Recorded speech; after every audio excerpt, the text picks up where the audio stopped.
अरे अरे छोड़ो मुझे। अरे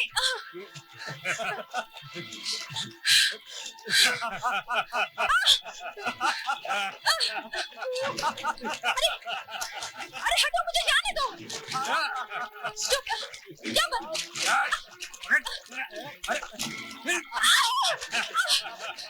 झकास। हटो, सामने से जाने दो।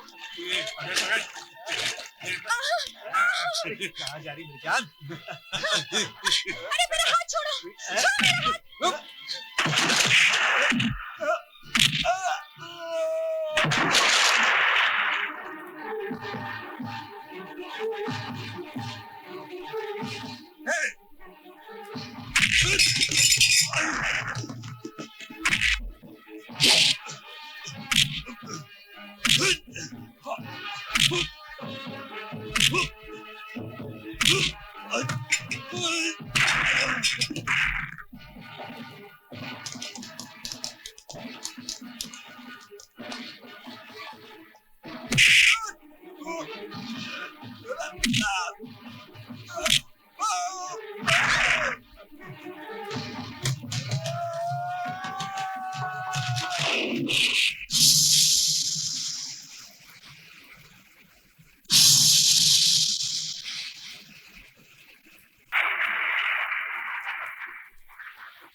सर्वधर्मान् परित्यज्य मामेकं शरणं व्रज। भगवान कहते हैं सब प्रकार के धर्मों को त्याग कर एकमात्र मेरी शरण में आ जाओ, मैं तुम्हें संपूर्ण पापों से मुक्त कर दूंगा। तुम भय मत करो।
पापा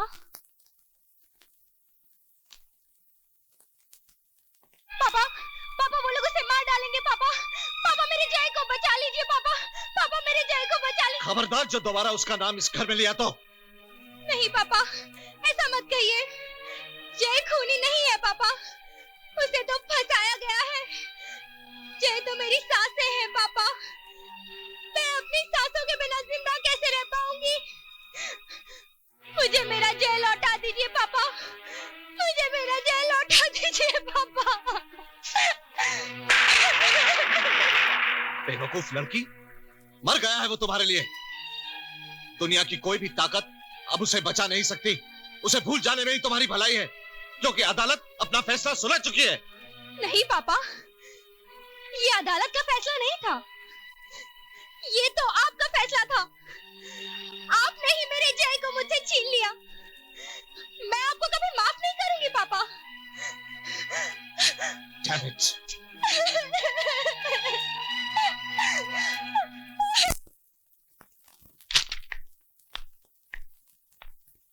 एक्सक्यूज मी, हाँ जी। क्या मैं जयदेव वर्मा से मिल सकती हूँ? हाँ जी, आप वहां पर बैठिए, मैं उनको अभी बुलवाता हूँ।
एक महीना हो गया सरकार, आपने वादा किया था मेरा काम हो जाएगा। मैं आपको पूरे पैसे भी दे चुका हूँ। मेरा नाम जानता है तो?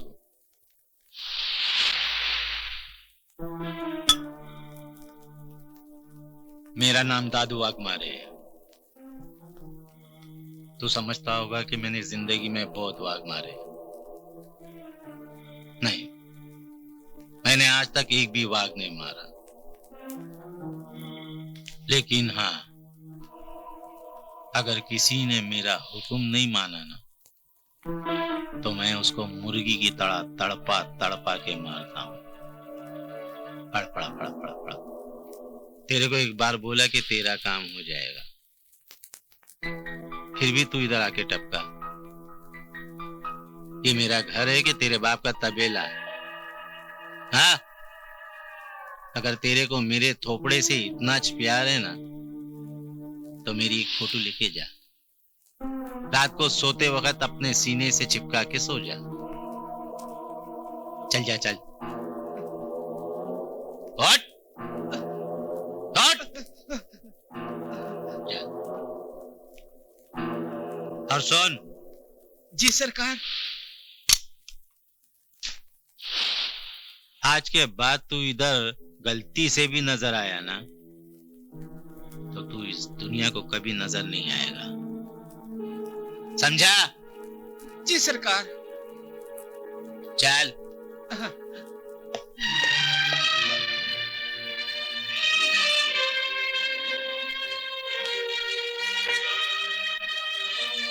आ सकते हैं, बैठ। साला मेरे से जबान लड़ा रहा था। क्या हुआ? तेरे चेहरे पर अमावस का चांद देखकर ऐसा लगता है कि तेरी बीवी को कोई उठाकर लेके भाग गया। लेकिन तेरी बीवी को मरे हुए तो 15 साल हो गए, नहीं तो मैं खुद ना उठवा लेता। ये मजाक करने का वक्त नहीं है एमएलए साहब। अरे यार क्या करूं, आदत से मजबूर हूं। मेरी तो मजाक करने की आदत है, फिर वक्त कैसा भी क्यों ना हो। खैर छोड़, दारू पी और अपनी परेशानी दूर कर। चलेगा ना? हाँ। सोडा डालूं? हाँ बस बस कड़क पीता है यार तू।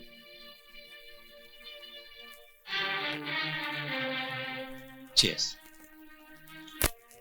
मेरा जीना हराम कर रखा है, पूरे घर की शांति छीन ली है उसने। ये तू किसकी बात कर रहा है? जिसे आपके कहने से मैंने अदालत से सजा दिलवाई, लेकिन सजा वो नहीं, मेरी बेटी भुगत रही है। न जाने कब उस कमीने ने मेरी बेटी को अपने प्रेम जाल में फांस लिया था। क्या ये तेरी छोकरी उसके चुंगल में कब से आ गई है? कमाल का जमाना आ गया है सक्सेना। ये आजकल के लौंडे हैं ना, बहुत होशियार हो गए हैं। शादी से पहले ही सब कुछ कर डालते हैं और उसकी खबर अपने जिस्म पर चिपके हुए कपड़ों तक को होने नहीं देते।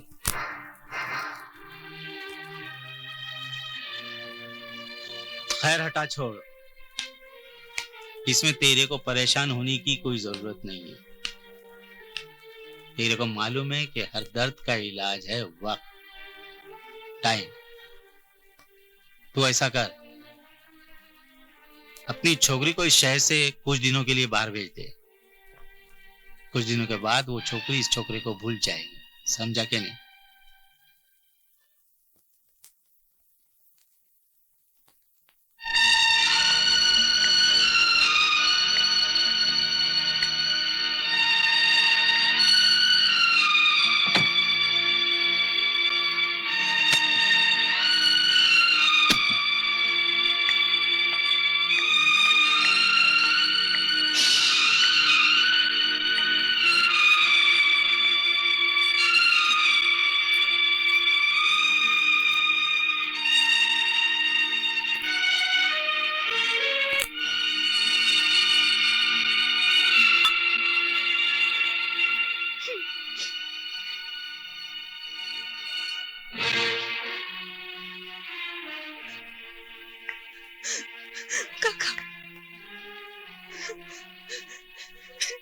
रो मत बिटिया, रो मत, सब ठीक हो जाएगा, सब ठीक हो जाएगा। भगवान तुम्हें सदा सुखी रखे। हाँ बेटी।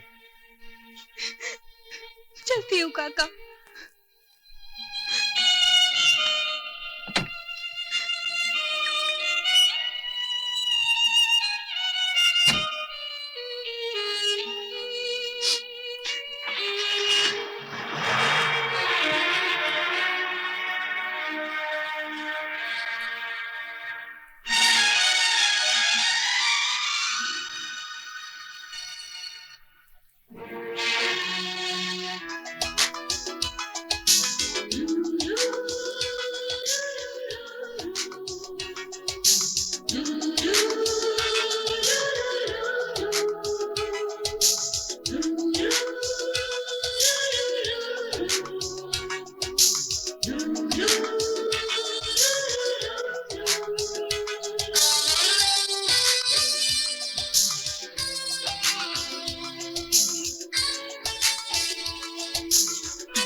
आजकल अपना धंधा बहुत मार खा रहा यार। अरे धंधे को गोली मार यार। मैं तेरे को मान सिंह की बात सुनाता हूँ। सुना ना। जैसे ही मैंने उस दिन उसकी छमिया के बारे में बात की, हाँ। यार वो मेरे ऊपर लड़ गया। क्यों? हाँ, वो गुस्सा करने लगा यार मेरे ऐसी बात मत तू क्या कर। लेकिन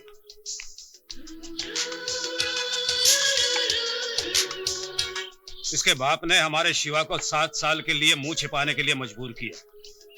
मैं उसकी वो हालत करूंगा कि जिंदगी भर मुंह नहीं दिखा सकेगी।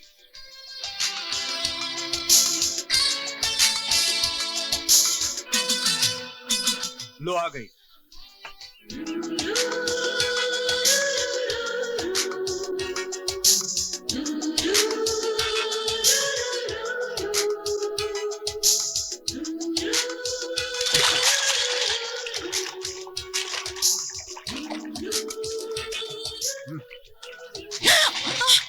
अरे अरे कौन है आप लोग? अरे हटिए सामने से। ये क्या बदतमीजी है? Stupid!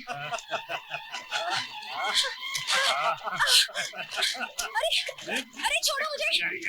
अरे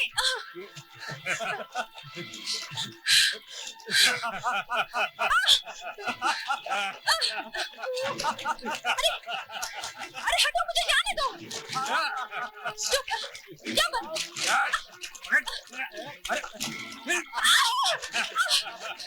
झकास। हटो सामने से, जाने दो। कहाँ जा रही मेरी जान?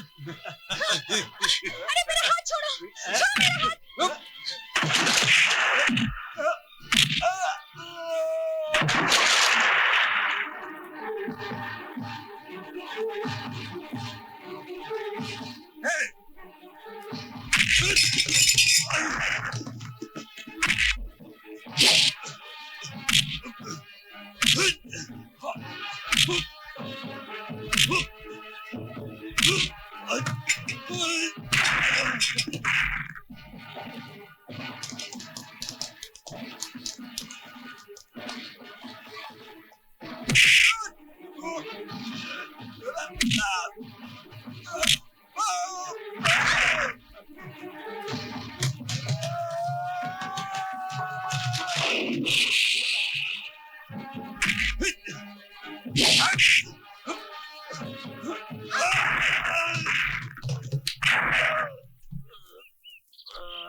Hello, excuse me. हाँ,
गॉड, मैं तो डर ही गई थी कि पता नहीं आप मेरे बारे में क्या क्या सोच रहे होंगे।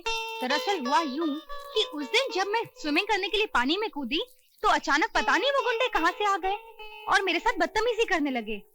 और सच कहूँ तो उनकी बदतमीजी से मैं इतना डर गई थी कि आप कब और कहां से आए मुझे कुछ पता ही नहीं चला। पर जब घर पहुंची और उस हादसे के बारे में सोचने लगी तब मुझे एहसास हुआ कि मुझसे भूल हो गई है। आपने उन गुंडों से मुझे बचाया और मैंने आपका शुक्रिया अदा तक नहीं किया। ठीक है, तो अभी आप मेरा शुक्रिया अदा कर लीजिए। फिर मैं कहूंगा इसमें शुक्रिया अदा करने वाली क्या बात है। मुसीबत में फंसी हुई किसी लड़की की इज्जत बचाना ये तो मेरा फर्ज था। अच्छा, फिर आप कहोगी आपने मुझे दिल से माफ कर दिया ना, लेकिन उसमें मेरी एक शर्त है। शर्त? आपको मेरे साथ कॉफी शॉप चलकर कम से कम 1 कप कॉफी जरूर पीनी पड़ेगी और उसके लिए आप ना नहीं कहेंगी। तो 1 कप कॉफी हो जाए? चलिए।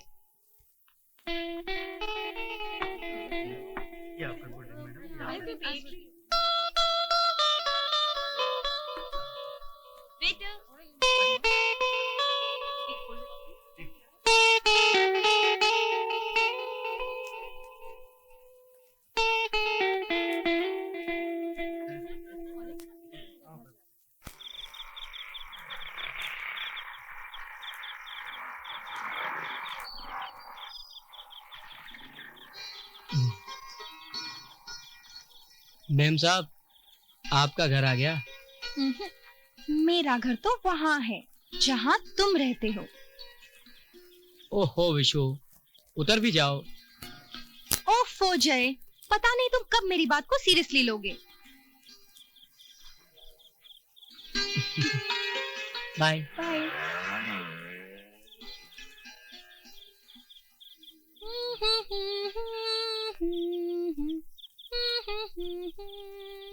विशु,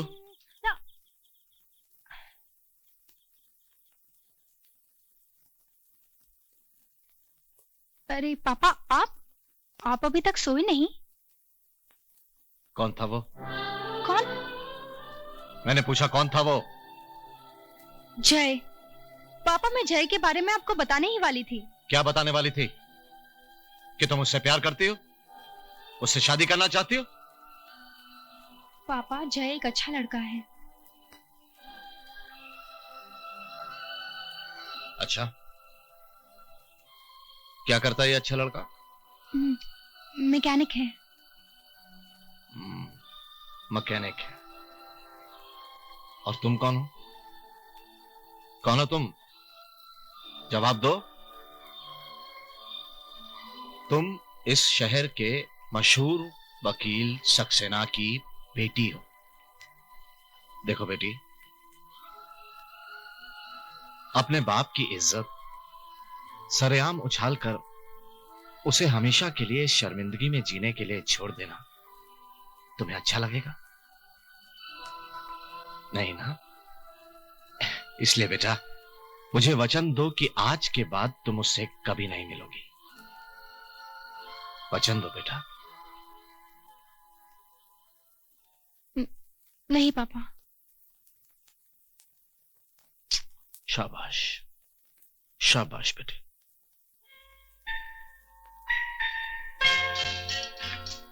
ले। मौसी, ये क्या है मौसी? है? क्या है? आंखें कमजोर हो गई है तेरी? पकोड़े हैं, चख ले। तुम्हें मालूम है मौसी, मुझे पकोड़े अच्छे नहीं लगते। माँ, अगर इसे पकोड़े पसंद नहीं तो दूसरा कुछ बना के दे दो ना। मेरे दिल का टुकड़ा है ये। देख दीनू, तूने इसे सर पे चढ़ा रखा है। दिन ब दिन इसकी आदतें बिगड़ती जा रही हैं। बच्चा है माँ, बच्चे वैसे शरारती होते हैं ना। 6 फुट का जवान है ये, इसे बच्चा कहता है तू? तुम्हारी और भैया की नजर में तो बच्चा ही हूँ मौसी। क्यों भैया? वो तो ठीक है, पहले पकोड़े खा। माँ ने बड़े प्यार से बनाए, खा। चल। ये क्या मौसी, इसमें तो नमक बिल्कुल नहीं है। मैंने तो नमक डाला था। अच्छा, तू बेवकूफ, बनाता है मुझे। अभी देखती हूँ तुझे। और तुम अरे क्या हुआ माँ? अरे मौसी, मौसी बैठो बैठो बैठो बैठो। क्या हुआ मौसी? क्या हुआ? मौसी,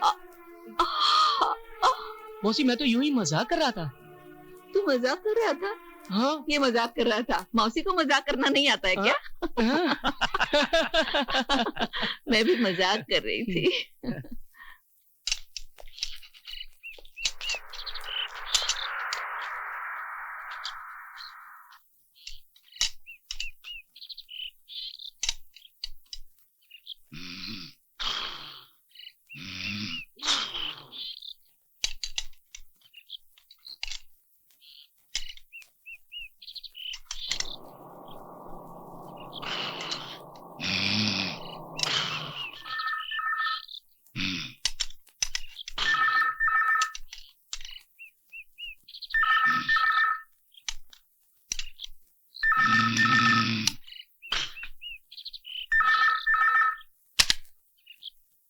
हेलो। मैं विशु बोल रही हूँ। क्या मैं जय से बात कर सकती हूँ प्लीज? ए जय, तेरा फोन।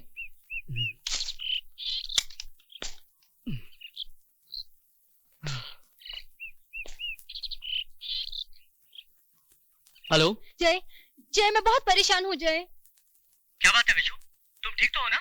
नहीं जय, कल रात पापा ने हमें साथ देख लिया था। तो मैं आ जाऊं पापा से मिलने? नहीं जय, तुम मेरे पापा को नहीं जानते।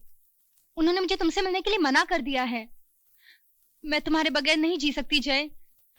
मेरी तो कुछ समझ में नहीं आ रहा कि मैं क्या करूं। Hello hello.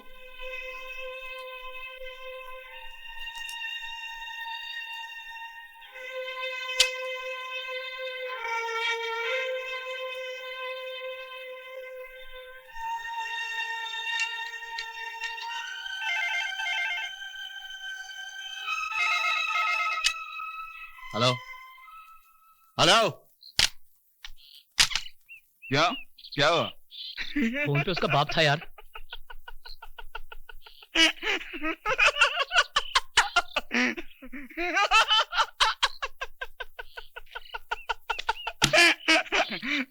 इसीलिए तेरे टायर में कील घुस गई और हवा फुस हो गई। अरे यार, ए दोस्त, जब प्यार किया तो डरना क्या?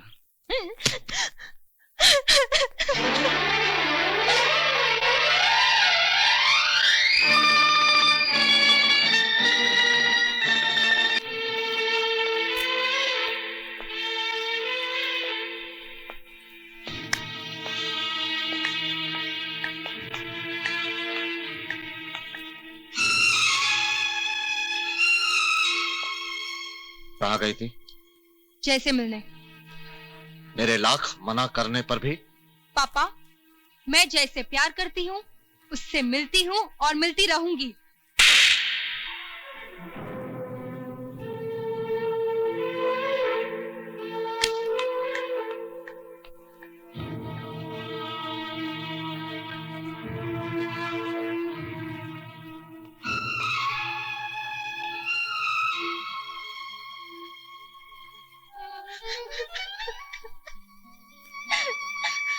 पापा, I hate you, पापा। पापा, I hate you।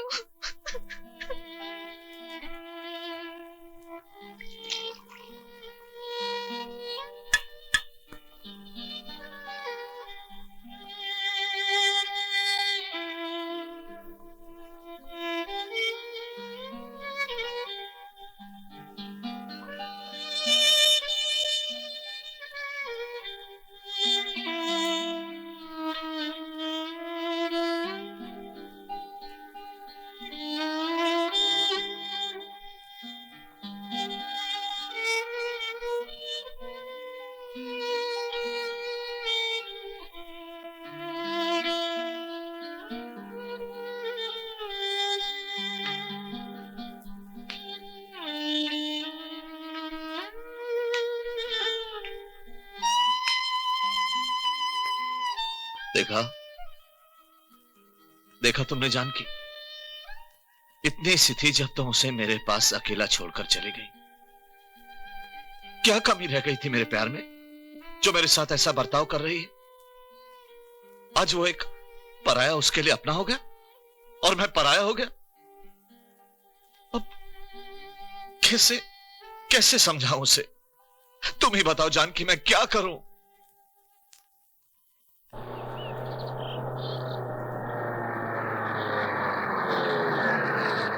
नमस्कार। आइए सर।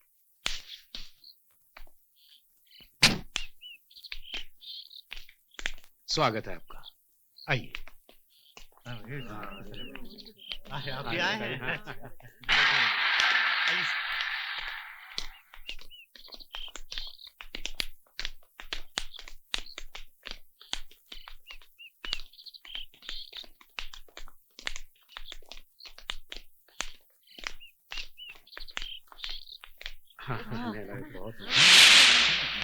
अरे आगे सर।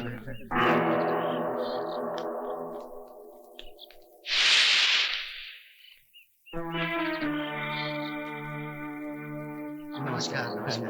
आइए। माननीय अध्यक्ष और जनबंधु पार्टी के मेरे बंधुजनों, आप सब लोग तो जानते ही ना कि मीटिंग किस वास्ते बुलाई गई है। तो भैया हमें यह बात बताने में बहुत खुशी होती है कि इलेक्शन आ गया है और हाई कमांड से यह आदेश आ चुका है कि इलेक्शन की तैयारी शुरू की जाए। और इसी वास्ते हाई कमांड से श्री द्वारकानाथ जी यहां पधारे हैं। अब इलेक्शन में तो ऐसा ना भैया, यह पहले वाली बात तो रही नहीं। अब जनता भी तो बहुत होशियार हो गई है ना, वो तो उम्मीदवार की कुंडली देख के ही उसे वोट देती है। तो इस बार हमें ऐसा उम्मीदवार चुनना है जो कि गरीबों का दुख दर्द समझ सके। जी आपका फोन। हेलो साहब जी, वो चर्चगेट और मरीन लाइन वाले भिखारी हफ्ता देने से मना कर रहे हैं। तो उनके पैर काट दो। साहब जी, उनके पाँव तो हमने पहले ही कटवा दिए हैं, भीख मांगने के लिए। तो उनके हाथ काट दो, भीख ज्यादा मिलेगी। जी साहब जी। तो हम कह रहे थे कि गरीबों का दुख दर्द समझने वाला ही नहीं बल्कि बेघरों को घर देने वाला भी हो। हेलो साहब जी, वो माता झोपड़पट्टी के लोग झोपड़ियां खाली करने से मना कर रहे हैं। तो उनको आग लगा दो, अपने आप खाली हो जाएगी। और सुनो, दोबारा फोन नहीं करना। तो भैया हमें यह कहने में बहुत खुशी होती है कि हमने ऐसा उम्मीदवार चुन लिया है, श्री दादू भाई वाघमारे।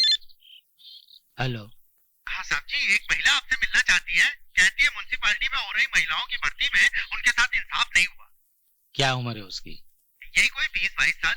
अबे घन चक्कर, 20-22 साल की उम्र की महिला नहीं होती है, कन्या होती है। उसे ऑफिस में बिठा के रख, मीटिंग खत्म होते ही मैं पहुंचता हूँ। जी सर। समझा के नहीं? समझ गया साहब जी। हाँ? अब श्री दादू भाई वाघमारे इन सभी गुणों से भरपूर हैं और श्री दादू भाई तो गरीबों और लाचारों के मसीहा हैं। तो बोलो दादू भाई जिंदाबाद, दादू भाई जिंदाबाद, दादू भाई जिंदाबाद, दादू भाई। जिंदाबाद। तो अध्यक्ष महोदय, फैसला हो गया। अब आप दादू भाई के नाम पर मोहर लगा ही दें। ठहरिए अध्यक्ष महोदय, किसी भी महत्वपूर्ण निर्णय पे पहुंचने से पहले मैं आपसे कुछ कहना चाहूंगी। अब फैसला तो हो गया ना, अब कहने की क्या बात रही? कहने को बहुत कुछ बचा है। मुझे लगता है पार्टी उम्मीदवार का चयन इतनी जल्दबाजी में करना उचित नहीं होगा। आपको जो कुछ कहना है यहाँ आकर कहिए। थैंक यू अध्यक्ष महोदय।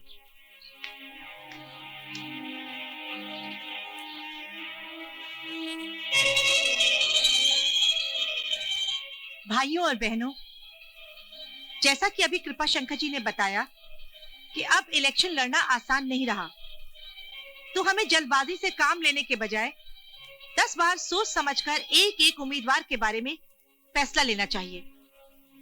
और कृपा शंकर जी ने यह भी बताया कि उम्मीदवार गरीबों का हमदर्द, बेसहारों का सहारा, मजबूर और लाचार स्त्रियों के हितों की रक्षा करने वाला हो। तो मुझे लगता है ये सारे के सारे गुण हमारे दादू भाई में मौजूद हैं। तालियां। लगता है अपने अपोजिशन वाले भी मिलके खाना चाहते हैं। कि दादू भाई वाघमारे जी का गरीब, बेघर, अबला और मजबूर नारियों से खास लगाव है। ये गरीबों से रोज मिलते हैं, उनका खून चूस चूस कर हफ्ता वसूल करने के लिए। घर देना तो दूर, जिनके अपने घर होते हैं ये तो उन्हें भी बेघर कर देते हैं, उनकी झोपड़ी और झुग्गियों में आग लगाकर। मजबूर और लाचार नारियों के प्रति क्या बात है इनकी। उन्हें नौकरी देने के बहाने बुलाकर बड़ी बड़ी हस्तियों को सप्लाई करने का काम करते हैं ये। नौकरी दिलाने के बहाने बड़ी खूबसूरती से फायदा उठाते हैं। आज इनकी इज्जत जनता के बीच एक गुंडे ज्यादा और कुछ भी नहीं है। छोड़िए मुझे, अगर आप पार्टी का भला चाहते हैं तो ऐसे गुंडों को टिकट मत दिलाइए। छोड़ दीजिए मुझे। शांत हो जाइए, शांत हो जाइए। अब तो इलेक्शन आ ही गया है ना। अब पार्टी में ऐसी बातें तो चलती रहती हैं। अब अपनी इमेज साफ करने के लिए हर कोई दूसरे पर कीचड़ तो उछालता ही है। अब आप ही बताइए भैया, अगर दादू जी ऐसे होते तो क्या बार बार इलेक्शन जीत पाते हैं? अब आप भी अपना काम कर ही डालिए और दादू जी के नाम पर मोहर लगा ही दीजिए। ठीक है, आज मैं दिल्ली जा रहा हूँ। वहां पे हाईकमान से मिलजुल के और सलाह मशवरा करके क्या डिसीजन होता है, जितनी जल्दी होगा हम आपको बता देंगे।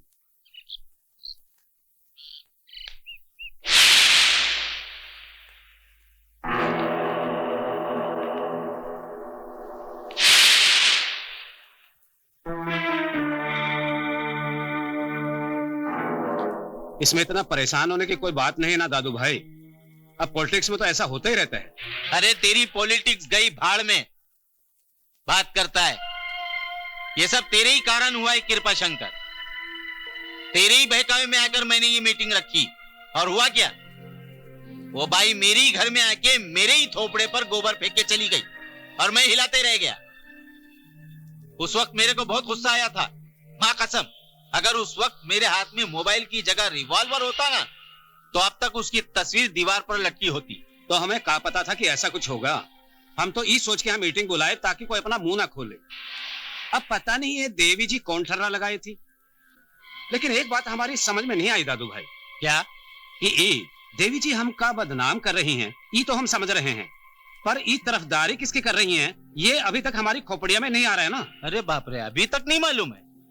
अरे मैंने तो सुना है कि बिहार के लोग माँ के पेट से पॉलिटिक्स सीख कर आते हैं, मगर तुम तो एकदम बुद्धू का बुद्धू निकला कृपा शंकर। शर्मा जी साहब जी। साहब जी करता है। पता करिए भाई कृष्ण कन्हैया बनकर किस अर्जुन की सारथी बनने जा रही है।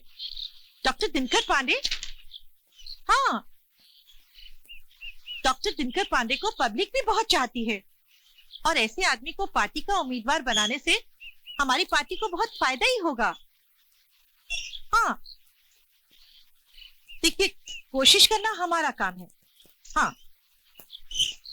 ठीक है, मैं पार्टी वर्कर्स को आज ही उनसे मिलने के लिए भेज देती हूँ।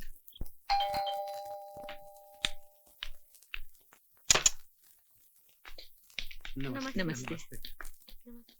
किससे मिलना है? हमें डॉक्टर साहब से मिलना है। आइए ना, अंदर आइए। जी।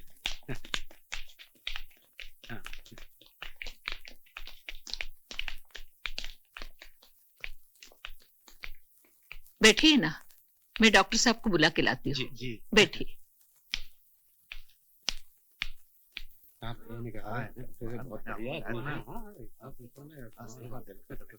नमस्ते। नमस्ते जी। बैठिए।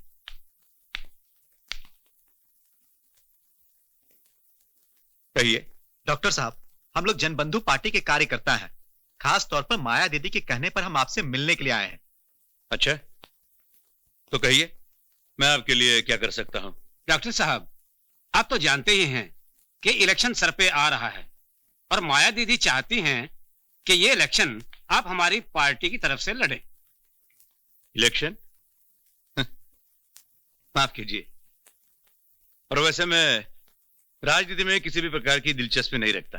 हम आपके विचार से सहमत हैं डॉक्टर साहब। आज हमारे देश की राजनीति इस कदर खस्ता हो गई है कि कोई भी बुद्धिजीवी इस तरफ देखना तक पसंद नहीं करता। लेकिन आप जानते हैं इस अवस्था के लिए कौन जिम्मेदार है? यही बुद्धिजीवी और आप जैसे विद्वान और जिम्मेदार लोग, जो देश की राजनीति से दूर दूर भागते हैं। और इसी बात का फायदा दादू वाघमारे जैसे गुंडे भ्रष्टाचारी इस राजनीति में प्रवेश करते हैं और देश को खोखला करते हैं। डॉक्टर साहब, हम आप पर किसी भी तरह का दबाव डालना नहीं चाहते, बस इतना चाहते हैं कि इस मुल्क को आप जैसे सच्चे और नेक इंसान की सख्त जरूरत है। बस इतना ही कहना चाहेंगे। अब फैसला आपके हाथ में।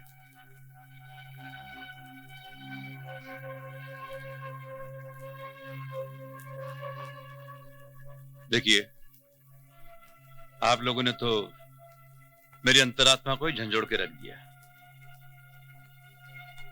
मुझे सोचने के लिए थोड़ा वक्त दीजिए। इत्मीनान से सोचिए डॉक्टर साहब, हम आशा करते हैं इस मुलाकात से कोई ना कोई अच्छा ही नतीजा सामने आएगा। अच्छा, नमस्ते। नमस्ते। चलते हैं।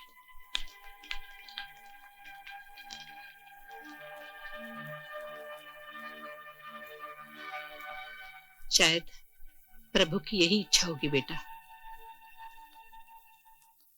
टिकट मेरे सिवा किसी को नहीं मिल सकती है। टिकट मिली तो समझो जीत मेरी है।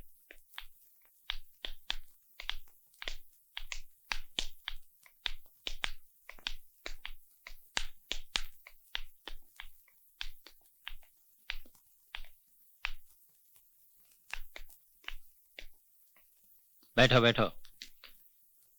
हाँ बोल। नमस्ते दादू भाई, ये हमारे संगठन के नए सदस्य हैं। इलेक्शन के लिए चंदा लाए हैं। देखो भाई, जो भी लाओ फटाफट जमा कर दो। साहब जी को कुछ और लोगों से भी मिलना है। ये लीजिए, मेरी तरफ से 10 लाख रुपए। तेरा ही नाम प्रभाकर तावड़े है? प्रभाकर कंस्ट्रक्शन का मालिक उड़ानपुर का कॉन्ट्रैक्ट मिलते ही करोड़ों रुपए कमा लेगा। बस आपकी दुआ होनी चाहिए। करोड़ों रुपए निकलने के बाद उसकी डकार से ही 25 पेटी निकल जाएगी। 15 पेटी और जमा करना। तू बोल। 5 लाख मेरी तरफ से। 5 और जमा कर दे। कल्याण के आगे जितनी भी राशन की दुकानें सब तेरे नाम कर देंगे।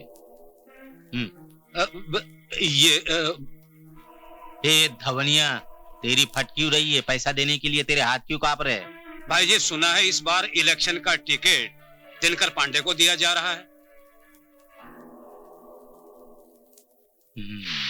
तू मेरे को जानता है क्या? मेरा नाम दादू वाघ मारे है। तू सोचता होगा मैंने जिंदगी में बहुत वाघ मारे होंगे, लेकिन आई शपथ सांगतो है आज तक एक भी वाघ नहीं मारा। लेकिन जो मेरे साथ छल कपट करता है ना, उसको मैं तड़पा तड़पा के मारता है। बात समझ में आई कि नहीं? हाँ, इसको समझा। अगर नहीं समझा तो फिर समझाना पड़ेगा। बाद में मैं मुंह से नहीं समझाता है, तलवार से समझाता है, AK-47 से समझाता है। चल।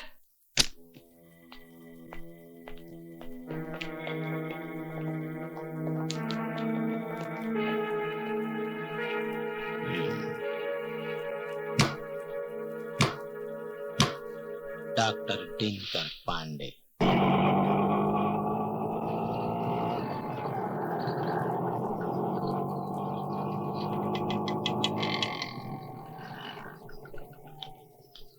नमस्ते। कैसे हो हरिया? ठीक हो साहब, आइए।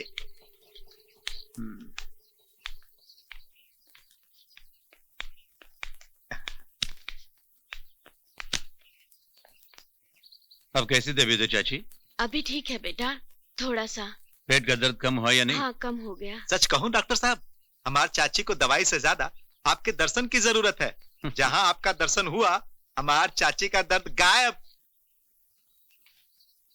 फिर भी समय समय पर दवा पानी चेक करो, और ये 200 रुपया लो, और बाकी की दवा जो मैंने लिख दी थी उसे ले आना। डॉक्टर साहब, हम आपका उपकार कैसे भूल सकते हैं डॉक्टर साहब।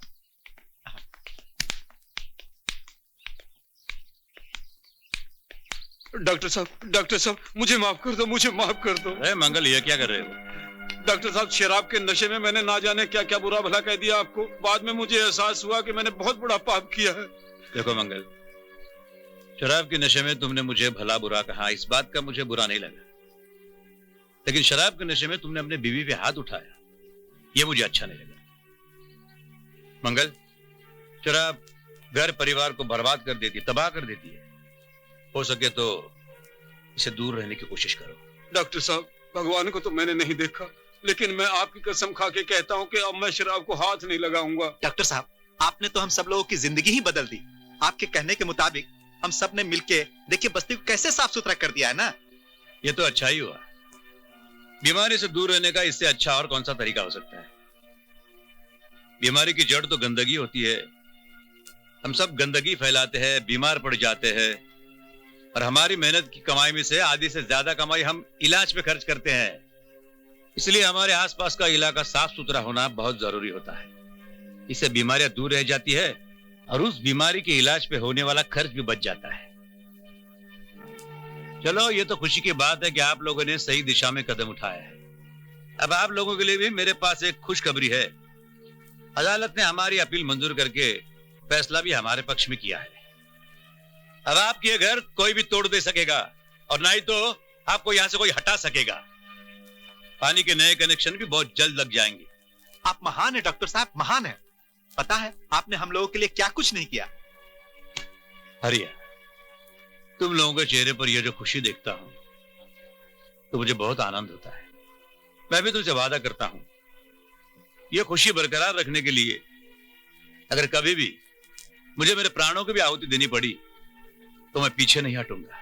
डॉक्टर साहब जिंदाबाद, डॉक्टर साहब जिंदाबाद, डॉक्टर साहब जिंदाबाद।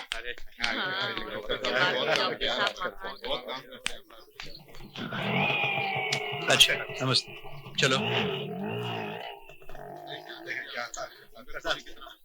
अमेरिकी राष्ट्रपति श्री बिल क्लिंटन की भारत यात्रा के बाद रूसी राष्ट्रपति की प्रस्तावित भारत यात्रा आज अंतर्राष्ट्रीय समुदाय के लिए चर्चा का विषय बनी रही। रूसी राष्ट्रपति श्री व्लादिमीर पुतिन ने संवाददाताओं से बातचीत करते हुए कहा कि किसी भी राष्ट्र के अंदरूनी मामले में हस्तक्षेप करके आतंकवाद फैलाना निंदनीय है। इधर एक महत्वपूर्ण घटना में विधानसभा की एक रिक्त सीट के लिए जनबंधु पार्टी ने अपने उम्मीदवार की घोषणा कर दी है। जनबंधु पार्टी के प्रवक्ता ने आज हमारे संवाददाता को बताया कि इस रिक्त सीट के लिए शहर के एक समाज सेवक और नामचीन डॉक्टर दिनकर पांडे को टिकट दी गई है।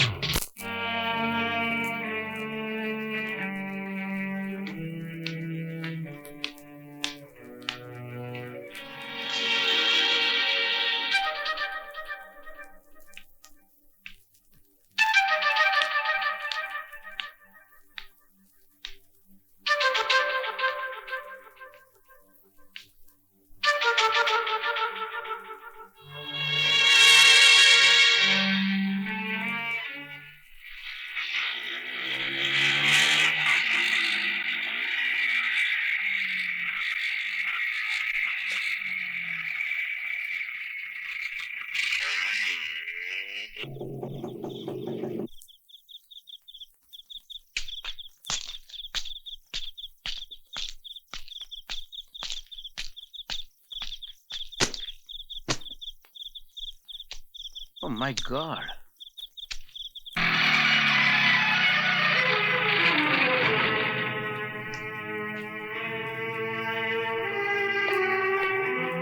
जय, अच्छा हुआ तू आ गया बेटा।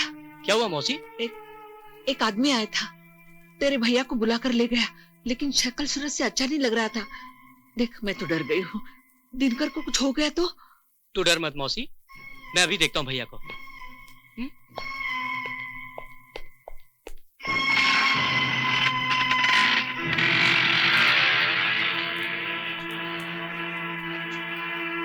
हे भगवान, मेरे बेटे की रक्षा करना।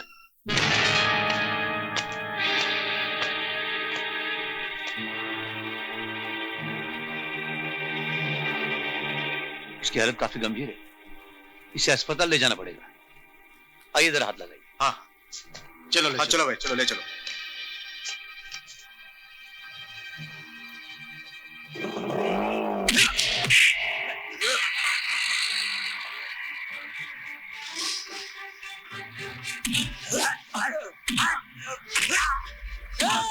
भैया, छोड़ दो मेरे भैया को।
भैया भैया भैया भैया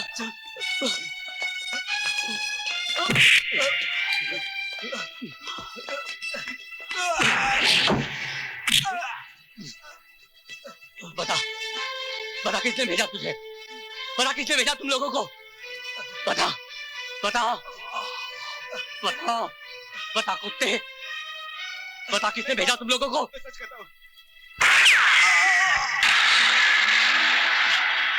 ए, रुक जाओ।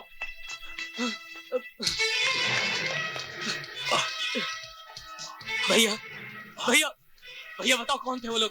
भैया बताओ कौन थे वो लोग? भैया भैया भैया भैया मारे भैया।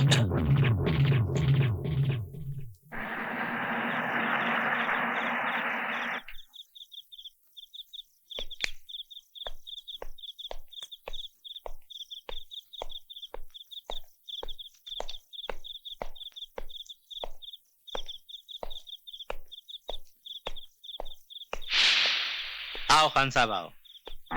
देखो कितनी बेसब्री से हम तुम्हारा इंतजार कर रहे हैं। सब कुशल मंगल तो है ना? हाँ, होगा क्यों नहीं। खान जो बैठा तुम लोगों की जूती साफ करने के लिए। क्या बात है खान साहब, आज आपके तेवर कुछ। मैं पूछता हूँ डॉक्टर की हत्या करने की क्या जरूरत थी? लो, जनाब फरमा रहे हैं कि उस सांप का सर कुचलने की क्या जरूरत थी? तो डसने देता। फुस। सांप का जहर उसके दांतों में होता है, बदन में नहीं। इंस्पेक्टर साहब, अब जो भी कहना साफ साफ कह डालिए ना। आज का अखबार पढ़ा है तुमने? डॉक्टर दिनकर पांडे की हत्या की खबर सब अखबारों ने सुर्खियों में छापी है। तो उससे क्या फर्क पड़ता है? ये अखबार वाले किसी की बीवी किसी रिक्शा वाले के साथ भाग गई ना, तो उसे भी सुर्खियों में छाप देते हैं। डॉक्टर दिनकर पांडे कोई मामूली आदमी नहीं था। वो जहर तमाम जनता के गले का हार बन चुका था। और जिस गर्मजोशी से अखबारों ने इस खबर को उछाला है ना, उतनी ही गर्मजोशी से इस केस की तहकीकात भी होगी। तहकीकात? तो तेरे को यहाँ किस लिए पार रखा है? यहाँ के मुफ्त की विलायती दारू और बोटी तोड़ने के लिए? यानी आपने मुझे अपने टुकड़ों पर पलने वाला पालतू कुत्ता समझ रखा है? टुकड़ों पर पलने वाला नहीं, हमारी हिफाजत करने वाला। हिफाजत करने वाले कुत्ते के भी दांत होते हैं। हाँ, लेकिन अपने मालिक को काटने के लिए नहीं होते। और जो कुत्ता काटता है वो पागल हो जाता है।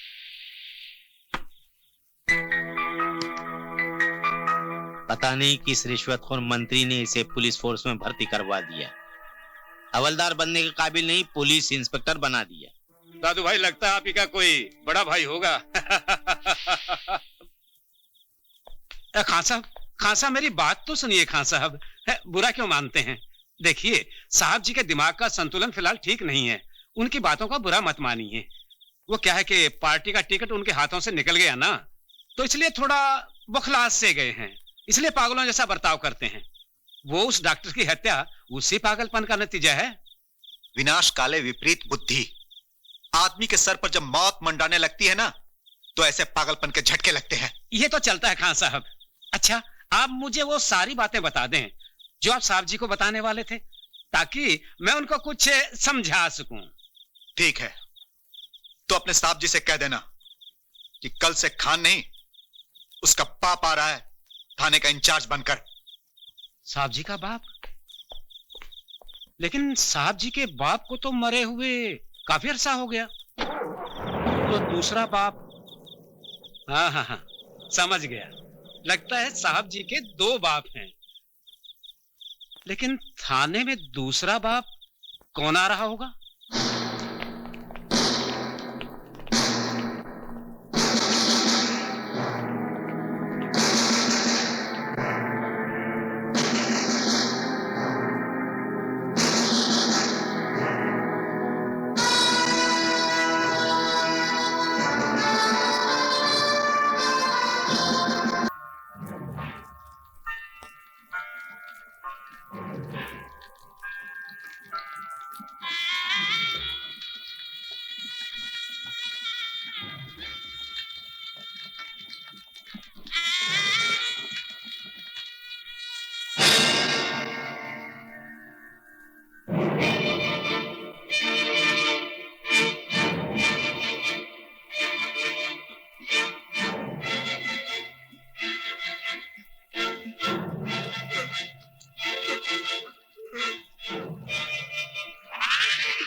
इंस्पेक्टर साहब हमें बचा लीजिए। इंस्पेक्टर साहब मैं लुट गया, बर्बाद हो गया। इंस्पेक्टर साहब दामोदर ने दिन दहाड़े सबके सामने मेरे गहनों की दुकान लूट ली साहब, मुझे बचा लीजिए साहब। क्या कहा तुमने? दामोदर ने तुम्हारी दुकान लूट ली? हाँ साहब, मेरी जिंदगी भर की कमाई 1 मिनट में लूट के ले गया साहब। आप उसे फौरन गिरफ्तार कर लीजिए साहब। गिरफ्तार कर लो अन्ना को। तुम क्या कमिश्नर हो जो तुमने कहा और अन्ना गिरफ्तार हो गया? अन्ना के खिलाफ कोई सबूत है तुम्हारे पास? सेठ जी, पुलिस को सबूत चाहिए, सबूत। जाओ पहले अन्ना के खिलाफ सबूत इकट्ठा करो, फिर मेरे पास आना, समझे? सबूत इकट्ठा करना पुलिस वालों का काम होता है इंस्पेक्टर। सर आप अगर जनता हम पुलिस वालों का काम करने लगे तो हमें सरकार से तनख्वाह लेने का कोई अधिकार नहीं। मेरे कहने का मतलब ये नहीं था सर। तुम्हारे कहने का क्या मतलब है ये तो मैं अच्छी तरह से समझता हूं। दरअसल सर आप अन्ना को तो जानते ही हैं, बहुत ही खतरनाक किस्म का गुंडा है सर। जो भी उसके खिलाफ जाने की जरूरत करता है उसका नामो निशान इस दुनिया से मिटा दिया जाता है सर। तुम्हें शर्म नहीं आती ऐसी बात करते हुए? सर आप मेरी बेइज्जती कर रहे हैं सर। बेइज्जती जो तुम कर रहे हो इंस्पेक्टर अपनी वर्दी की, कानून का रक्षक होते हुए भी जिस गुंडे को आज तुम्हें गिरफ्तार करना चाहिए उसकी तुम आज तारीफ कर रहे हो। सर आपसे क्या छुपा है, आप तो अच्छी तरह से जानते हैं कि इस वर्दी को पाने के लिए कितनी बड़ी रकम चुकानी पड़ती है सर। वाह इंस्पेक्टर वाह, अच्छा धंधा खोल रखा है तुमने सरकारी वर्दी का। आज तक मजबूर होकर पेट के लिए तन का धंधा करने वाले को तो देखा था, लेकिन दौलत के लालच में अंधे होकर सरकारी वर्दी को धंधे पर बिठाने वाले को पहली बार देख रहा हूं। लेकिन तुम मेरी बात कान खोलकर सुन लो, जिस वर्दी को तुमने धंधे पर बिठाया उस वर्दी की मैं पूजा करता हूं, समझे? हवलदार गाड़ी निकालो। कमाल है, सरकार भी कैसे कैसे लोगों को पुलिस फोर्स में भर्ती कर लेती है।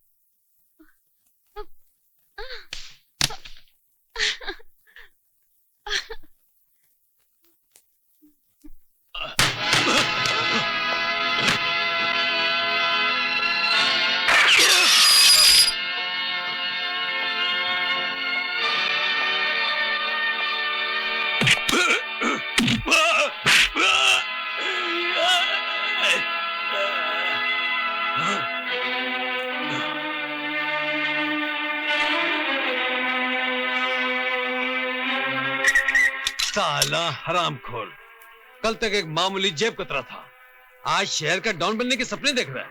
हाँ? इंस्पेक्टर! अबे जानता है ये क्या है? डंडा, सच्चाई और ईमानदारी से चलने वाले पुलिस वाले का डंडा। ये यहाँ से गया है ना तो कहां से निकल आएगा ये अच्छी तरह जानता है तू। आंखें दिखाता है, कानून को आंखें दिखाता है साला, आंखें दिखाता है। इंस्पेक्टर, वर्दी का रोप किसको दिखाता है? ऐसी कितनी वर्दियां मेरे घर के सामने सुबह शाम पानी भरती है, झाड़ू मारती है, और तेरे को वर्दी का इतना ही गुरूर है तो मेरे को आजाद कर। और फिर देख, ऐसी वर्दी को तो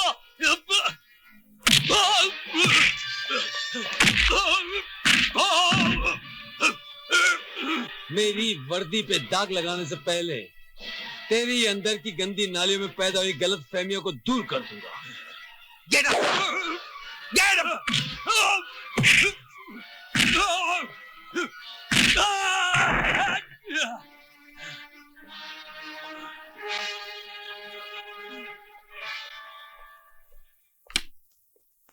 लीजिए, आप अपनी कार्रवाई पूरी कर दीजिए। इस हरामखोर के कितने बाप हैं ये मैं अच्छी तरह से जानता हूं। Just a minute inspector, Damodar के बाप गिनने की नौबत नहीं आएगी आपको। मैं चंद्रकांत पांड्या दामोदर की जमानत लेने आया हूं। ये रहे जमानत के कागजात, आप इन्हें अच्छी तरह देख लीजिए।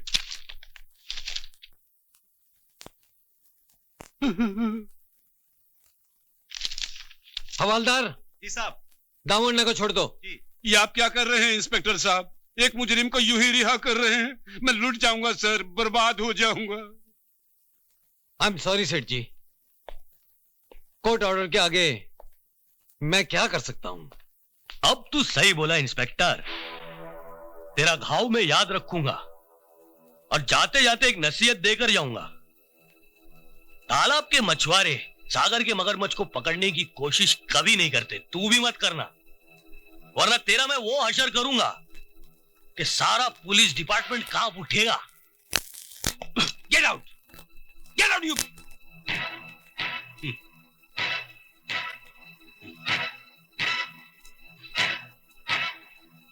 आप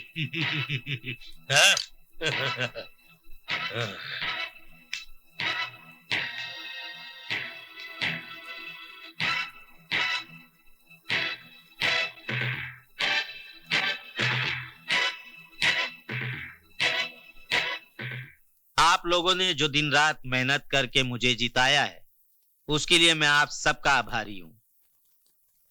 बधाई हो एमएलए साहब। बधाई। अब आप एमएलए बन गए, आपको कैसा महसूस हो रहा है? बहुत अच्छा महसूस हो रहा है। ऐसा लगता है कि अब हिंदुस्तान बहुत तरक्की करेगा।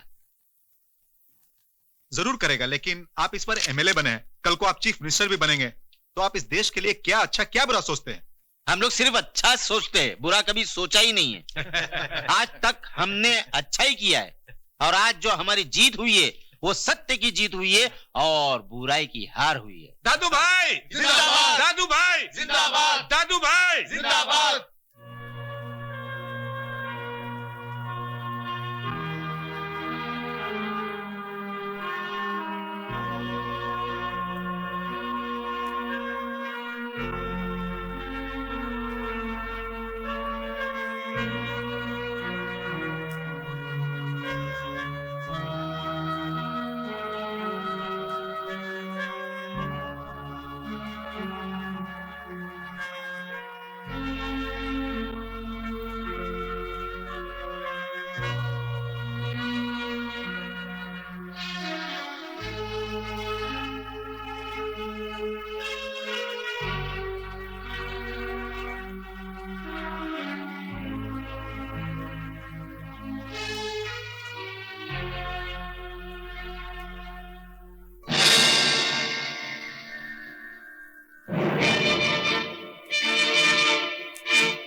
अरे तू नेता नहीं, नेता के नाम पे कलंक है। मारा। अरे क्या बिगाड़ा था मेरे भाई ने तुम्हारा, जो इतनी बेरहमी से तुमने उसे मार डाला? रामू, श्यामू, कहाँ हो सब? पकड़ लो इसे। छोड़ो मुझे, छोड़ो। तू तो मेरा नाम जानता है, मेरा नाम दादू वाघमारे है। क्या? दादू वाघमारे। तू सोचता होगा कि मैंने जिंदगी में बहुत वाघ मारे, लेकिन मां कसम आज तक एक भी वाघ नहीं मारा। लेकिन हाँ, जिसने मेरे साथ ऊंची आवाज में बात किया, मैंने उसको तड़पा तड़पा के मारा है। पड़ पड़ पड़ पड़ पड़। तेरे भाई से मेरी कोई दुश्मनी नहीं थी, लेकिन क्या है कि उसको खुजली हो गई थी, कुर्सी की खुजली।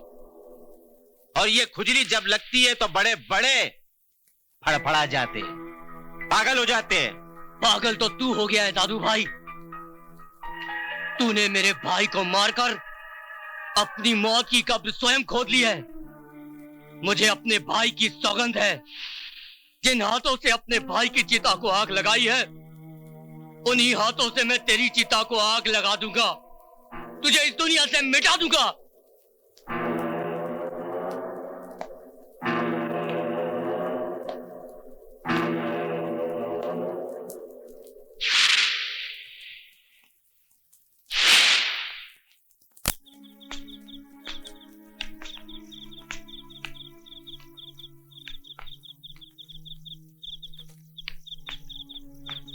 देखो जय, मौसी का इस तरह तुम्हें रोकना अपनी जगह पर शायद ठीक ही है। तीनों भैया के साथ जो कुछ भी हुआ है, उसे देखकर मौसी का टूट जाना स्वाभाविक है। और फिर अब तुम्हारे अलावा उनका इस दुनिया में है ही कौन। देखो जय, तुम पर क्या बीत रही है ये मैं अच्छी तरह से समझ सकती हूँ, पर मैं ये नहीं चाहती कि तुम्हारे अंदर जो ज्वालामुखी दहक रही है वो फटकर बाहर आ जाए। अब जो कुछ भी करना है कानून को ही करने दो जय।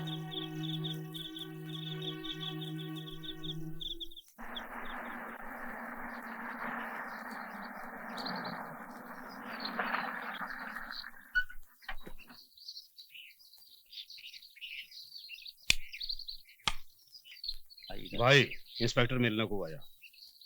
हाँ नहीं दे।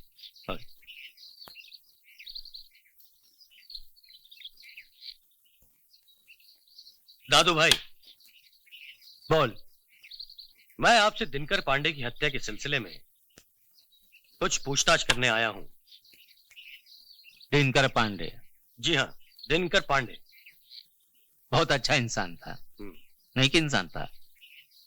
लोग उसे बहुत चाहते थे, समाज सेवक भी था, गरीबों की बहुत मदद करता था। जिंदा होता ना तो जरूर एमएलए बन जाता। और कुछ पूछना है तेरे को?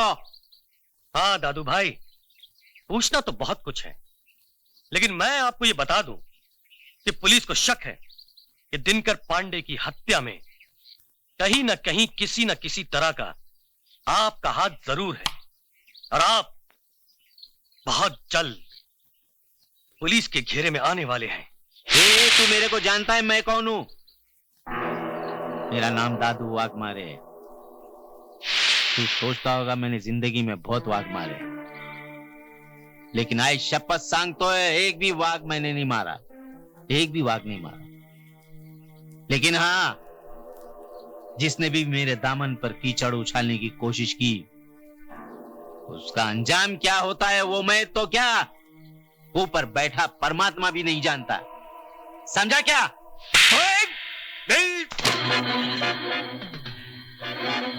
मेरा नाम जानता है तू? मेरा नाम है जनार्दन पुजारी। शायद तू सोचता होगा मैंने जिंदगी में बहुत पूजा पाठ की होगी, लेकिन नहीं, मैंने तो जिंदगी में एक भी पूजा पाठ नहीं की। लेकिन हाँ, इस देश के कानून के साथ खिलवाड़ करने वाले का मैं क्या हाल करता हूं? हाँ, हवन करता हूं।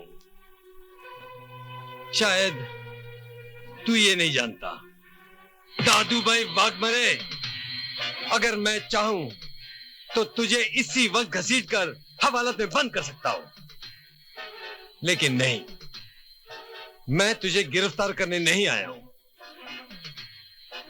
मैं तो तेरे गले का माप लेने आया ताकि तुझे फांसी पर चढ़ा सकूं।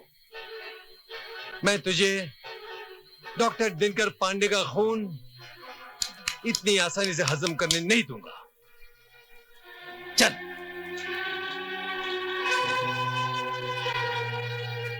मेरे को एक बात समझ में नहीं आई, इसको पुलिस में किसने भर्ती किया? इसको अंडरवर्ल्ड में रहना मांगता था, बहुत बड़ा डॉन बनता, मेरे से भी बड़ा डॉन बनता।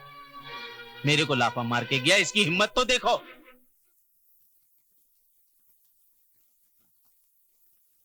हेलो, हाँ जी, शर्मा बोल रहा हूं, मंत्री जी से बात करनी है।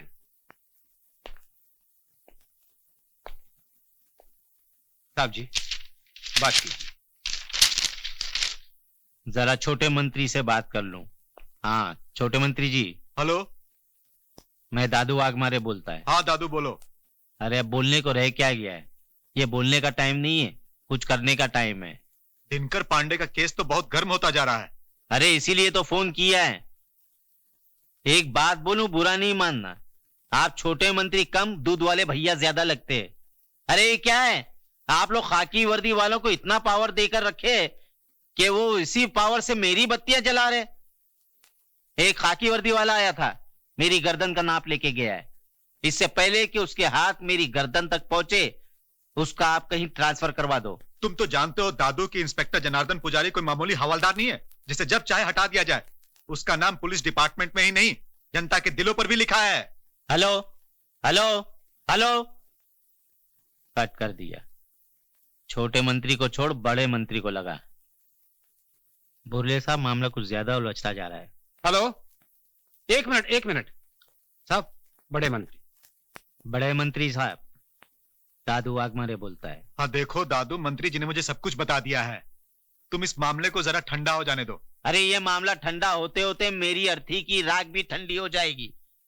मैंने छोटे मंत्री से सिर्फ खाकी वर्दी वाले का ट्रांसफर बोला है, अक्खा हिमालय महाराष्ट्र में लाने के लिए नहीं बोला है। देखो दादू, बात को समझा करो, इलेक्शन सर पर है, आखिर मेरी भी तो कुछ मजबूरियां हैं। समझ गया, मैं सब समझ गया। कल तक दादू वाघमारे तुम्हारा मसीहा था, अब पूरा करकट हो गया, कचरा हो गया। हेलो, हेलो, ये भी कट कर दिया। बोले साहब ये भी कट कर दिया। एक एक कुत्ते लोग हैं ये लोग।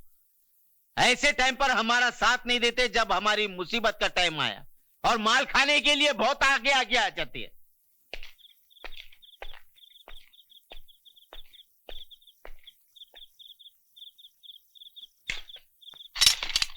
हीरो, देख जरा स्कूटर बंद है। क्या है भाई?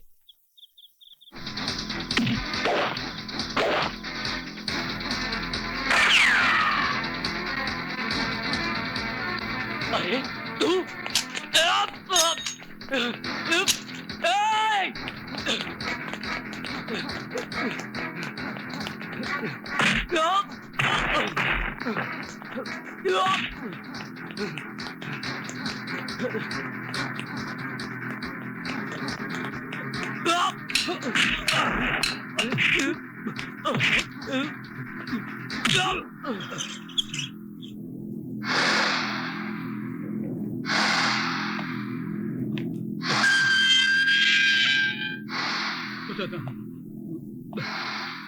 दादू वाघ मारे। दादू भाई जिंदाबाद, दादू भाई जिंदाबाद, दादू भाई जिंदाबाद, दादू भाई जिंदाबाद, दादू भाई जिंदाबाद।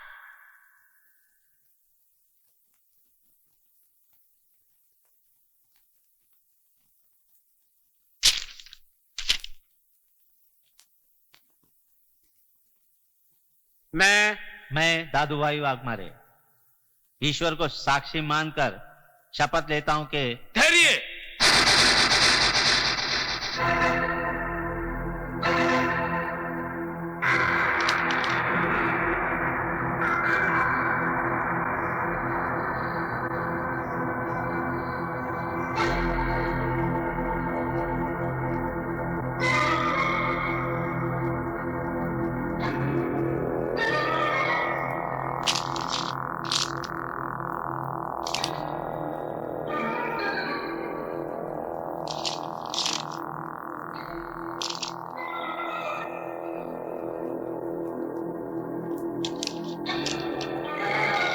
वो है।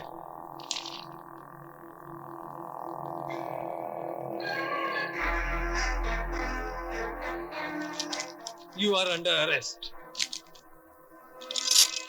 बहुत भारी पड़ेगा इंस्पेक्टर।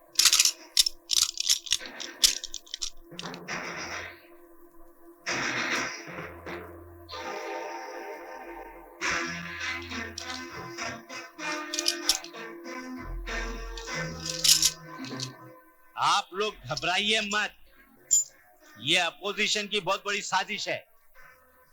मैं बहुत जल्दी वापस आ रहा हूं, मेरा इंतजार करते रहना।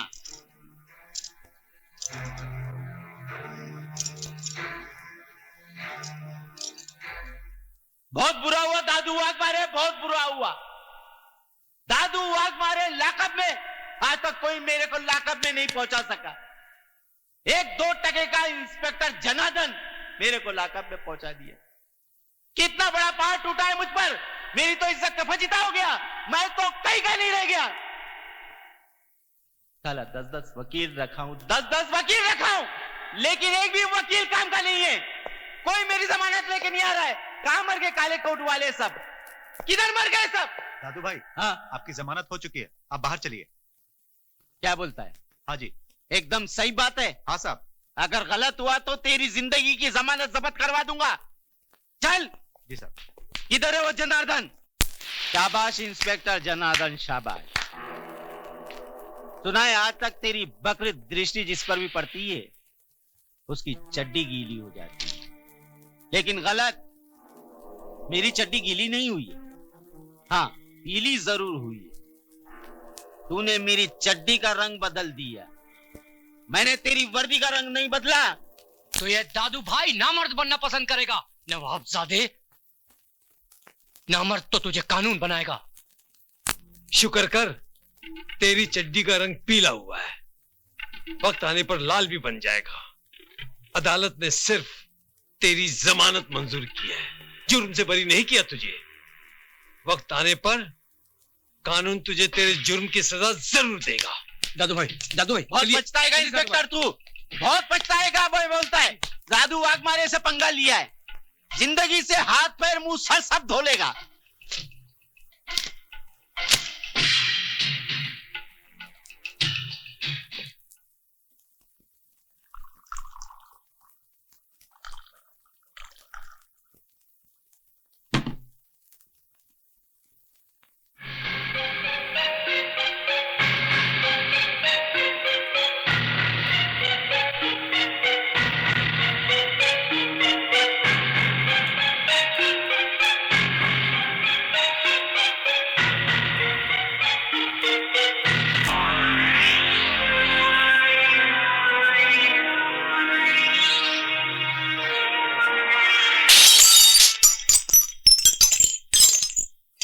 हेलो अन्ना, कैसा है? दादू बोलता है दादू। अरे पहले मेरी बात तो सुन यार, जिसने तेरी लुंगी गीली की है ना, उसी ने मेरी चड्डी पीली कर दी है। अरे मेरे बाप, ये उसी के बंदोबस्त के लिए तो मैंने तेरे को फोन किया है। देख अन्ना, दुश्मनी निभाने के लिए सारी उम्र पड़ी है, ये वक्त दोस्ती निभाने का है। तू मेरा एक काम कर, छोटा सा काम है, बदले में तू चाहे मेरे सारे धंधे ले ले। दादू वाघमारे एक बार वादा करता है तो पूरा करेगा, तेरे को मालूम है। तो सुन, इंस्पेक्टर की कमजोरी का पता चल गया है मेरे को, तू वो कमजोरी मेरे तक पहुंचा दे। उसका बेटा, हाँ, उसका इकलौता बेटा। मामा मुझे कहानी सुनाओ ना। कहानी सुनाओ? कहानी सुनने के बाद चुपचाप सो जाओगे? हाँ। अच्छा, एक था राजा। मुझे राजा वाली ना सुननी, कोई और सुनाओ। दूसरी सुननी है? एक गांव था, गांव के बाहर एक काली शक्ल वाला दुष्ट राक्षस रहता था, और वो पता है क्या करता था? जो बच्चे रात को देर तक जागते थे ना, उन्हें उठाकर ले जाता था। मम्मी दरवाजा मत खोलना। अरे बेटा, पापा आए होंगे। नहीं, वो राक्षस आया होएगा, मुझे उठा के ले जाएगा। चल डरपोक कहीं का, उठ, अभी आई।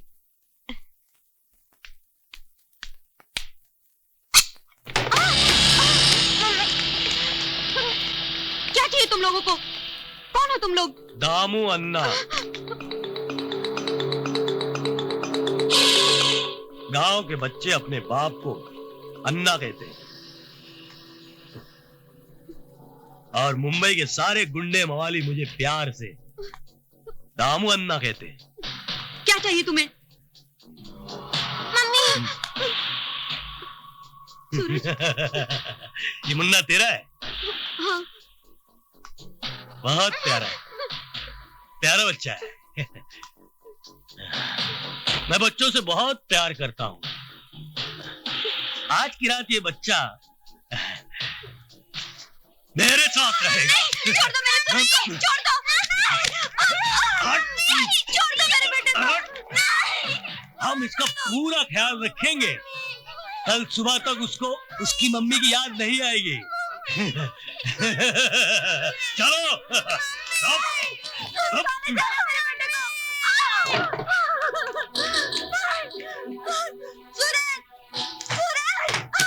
दरवाजा खोलो, दरवाजा खोलो, दरवाजा खोलो।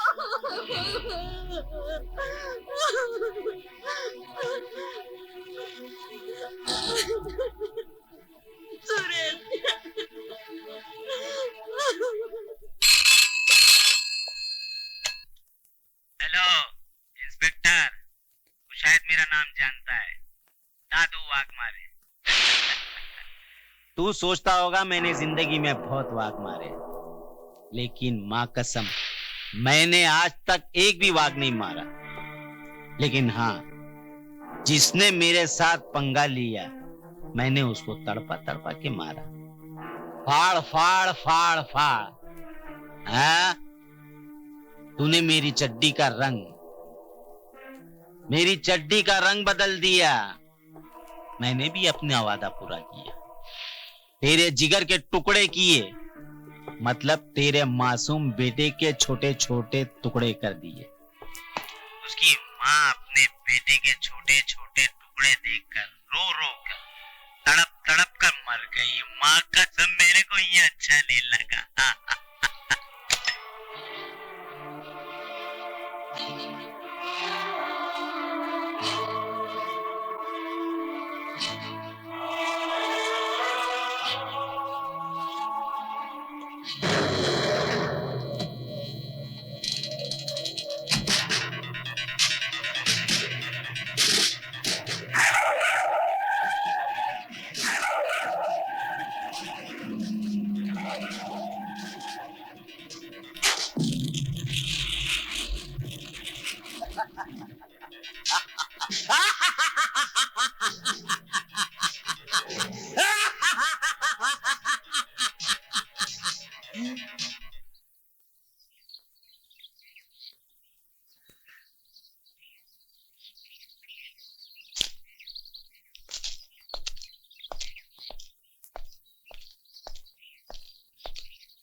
जय,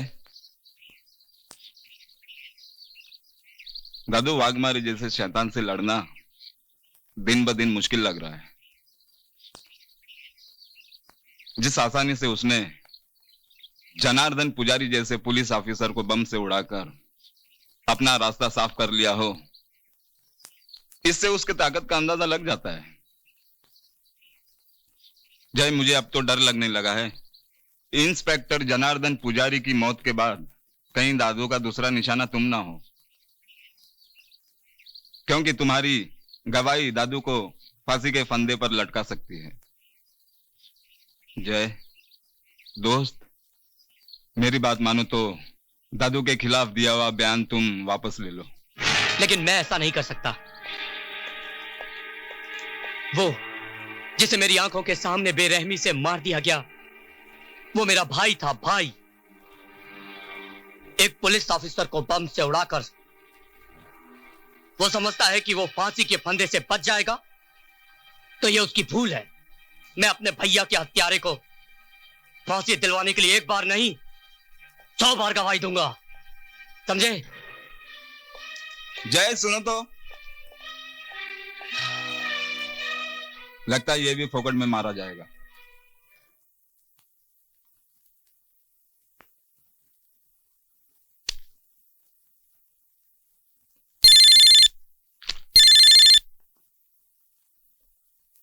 हेलो हेलो वकील साहब। हाँ बोलिए शर्मा जी।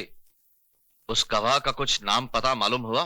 नाम पता ही क्या वकील साहब, पूरी कुंडली भेजी है खान साहब ने। मैंने तो उसकी तस्वीरें भी भिजवाई है आपके पास। Just hold on.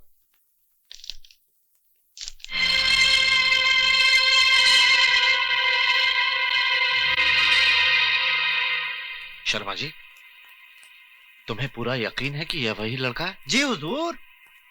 नाम जयदेव, मैकेनिक है, किसी गैरेज में काम करता है।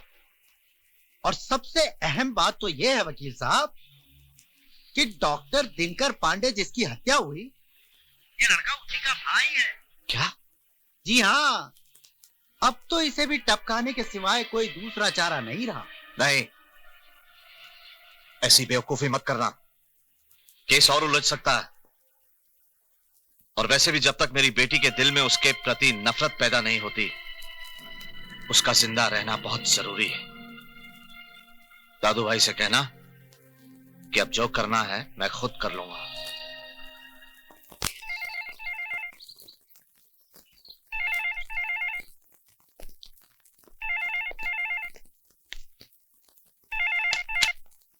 Hello lily. ओ वकील साहब, आप कहिए, अब किसके खिलाफ गवाही देनी है? इस बार तुम्हें गवाही नहीं देनी है, बल्कि किसी से प्यार करना है। भला मुझसे कौन प्यार करेगा? तुमसे कोई प्यार करे या ना करे, लेकिन तुम्हें किसी के साथ प्यार का नाटक करना है। प्यार का नाटक? अगर मैं इनकार कर दूं तो? तुम ऐसा नहीं कर सकती, क्योंकि तुम अच्छी तरह जानती हो कि तुम्हारे भाई का केस मेरे टेबल पर आ चुका है और चंद ही दिनों में उसकी मौत और जिंदगी का फैसला होना है। ठीक है, मुझे क्या करना होगा? तुम्हें बस अपनी मेज खोलनी होगी, एक तस्वीर उठानी होगी और बाकी तुम खुद ब खुद समझ जाओगे।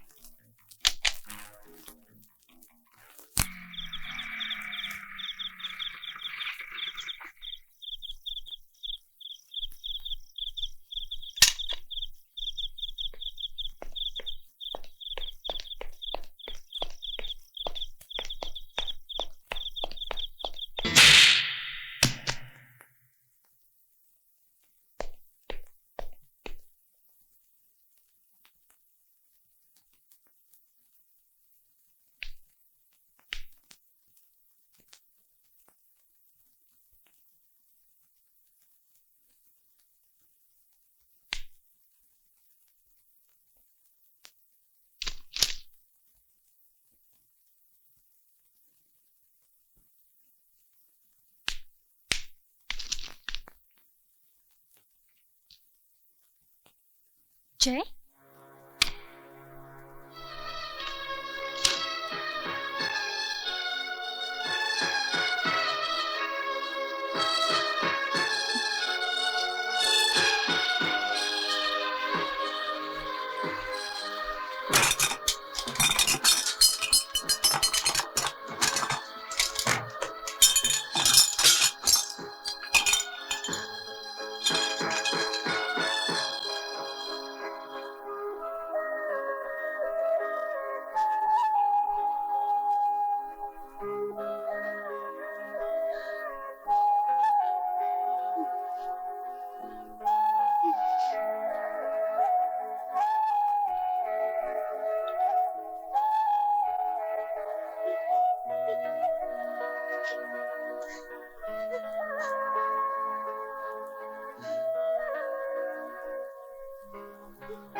रास्ता छोड़ो। तुमने सुना मैंने क्या कहा?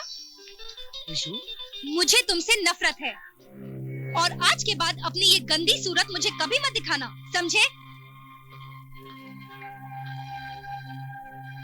अरे जय, ये आज क्या हो गया इसको? क्या पता, समझ में नहीं आ रहा है इसकी नाराजगी की वजह क्या है।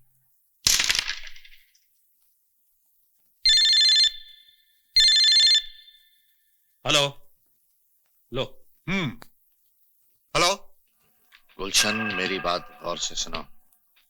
लिली ने अपना काम कर दिया है, अब लिली का काम तमाम करने की जिम्मेदारी तुम्हें सौंपी जा रही। लिली का काम तमाम होते ही दादू भाई की मुश्किलें आसान हो जाएंगी। सब काम ठीक है वकील साहब, दादू भाई से कहना उनका काम हो जाएगा।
ये दे।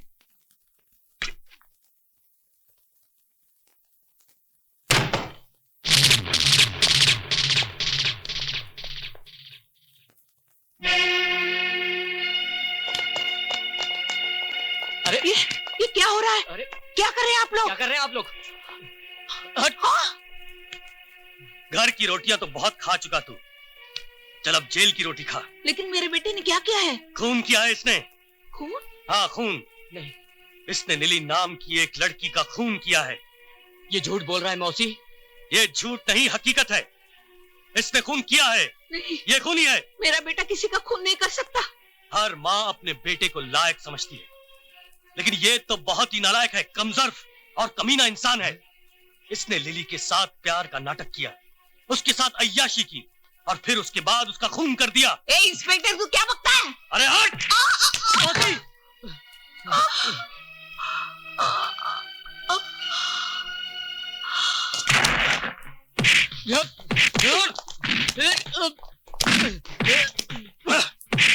पुलिस वाले पे हाथ उठाता है।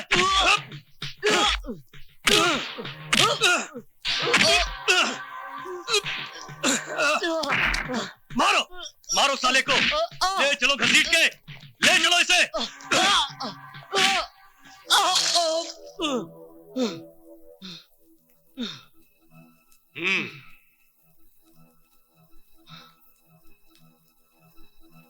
अब तो बोल दे कि खून तूने किया है।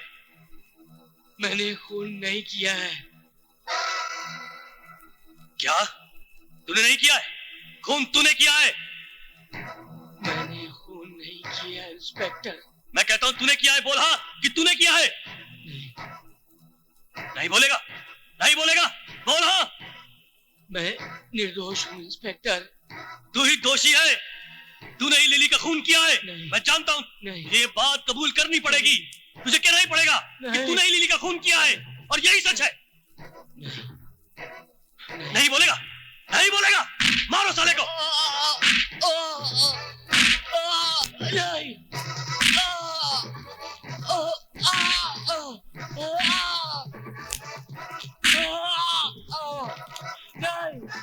नहीं।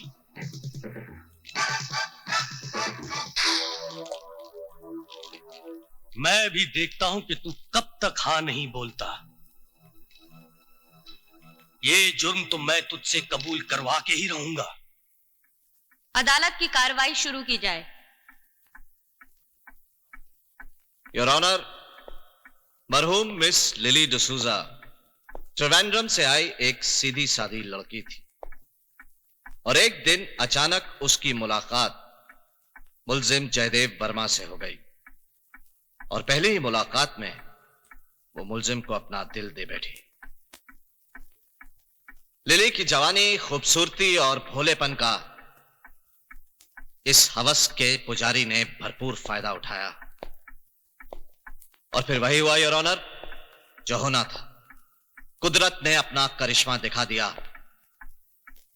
मुजरिम जयदेव वर्मा का पाप लिली के पेट में पलने लगा, और जब लिली ने मुजरिम को यह बात बताई तो इसके पैरों तले की जमीन ही खिसक गई। इसे समाज का ध्यान आने लगा, अपनी इज्जत की चिंता होने लगी। इसने बच्चा गिराने के लिए कई बार लिली से जोर जबरदस्ती की, लेकिन लिली ने साफ इनकार कर दिया, तो इसका माथा ठनका और एक भयानक षड्यंत्र का जन्म हुआ। योर ऑनर, मुलजिम ने मिस लिली को अपने षड्यंत्र का शिकार बना डाला। छत से धक्का देकर उसकी हत्या कर दी। मुलजिम ने एक नहीं योर ऑनर, दो हत्याएं की हैं, मिस लिली और उसके बच्चे की। ऐसे खतरनाक मुलजिम को जीने का कोई अधिकार नहीं है योर ऑनर। इसीलिए मैं अदालत से दरखास्त करूंगा कि इस दरिंदे को एक ही सजा होनी चाहिए, सजाए मौत, सजाए मौत, सजाए मौत। Order order. That's all, Your Honor.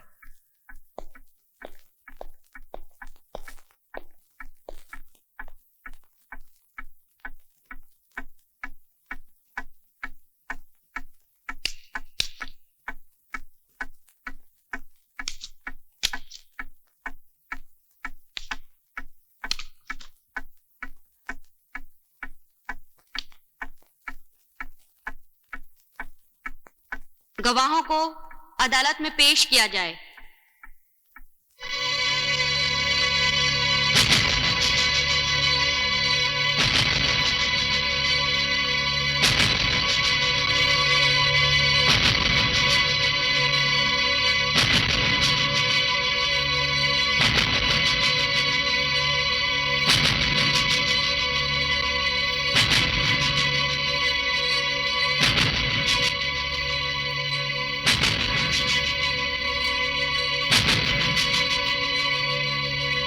Your honour, अदालत में पेश किए गए तमाम सबूत, वो चंद तस्वीरें, गवाहों के बयानात और पुलिस तहकीकात की रिपोर्ट, अगर इन सब पर गौर किया जाए तो ये केस आईने की तरह साफ हो जाता है। डिफेंस लॉयर, आप कुछ कहना चाहेंगे? योर ऑनर, अब मैं डिफेंस की ओर से कुछ नहीं कहना चाहूंगा। बस अदालत से विनती करना चाहता हूं, मेरे मुवक्किल की नादानी और उसकी उम्र के लिहाज से कम उसको सजा दी जाए। That's all your honour. तमाम सबूतों, गवाहों के बयानात और वकील जिरह से यह साबित हो गया है कि मुल्जिम जयदेव वर्मा वल्द राकेश वर्मा ने ही लिली का खून किया है। इसलिए भारतीय दंड विधान की ये अदालत मुजरिम जयदेव वर्मा को मुजरिम करार देते हुए दफा 302 के तहत फांसी की सजा सुनाती है। Until his death, he should be hanged.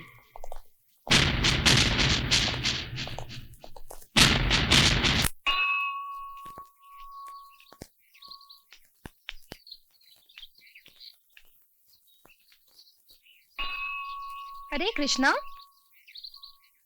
तुम यहाँ क्या कर रहे हो? मैम साहब, मैं आप ही से मिलने आया हूँ। मुझसे यहाँ? अपने पापों का बोझ हल्का करने के लिए मंदिर से अच्छी जगह और कौन सी हो सकती है मैम साहब? क्या मतलब?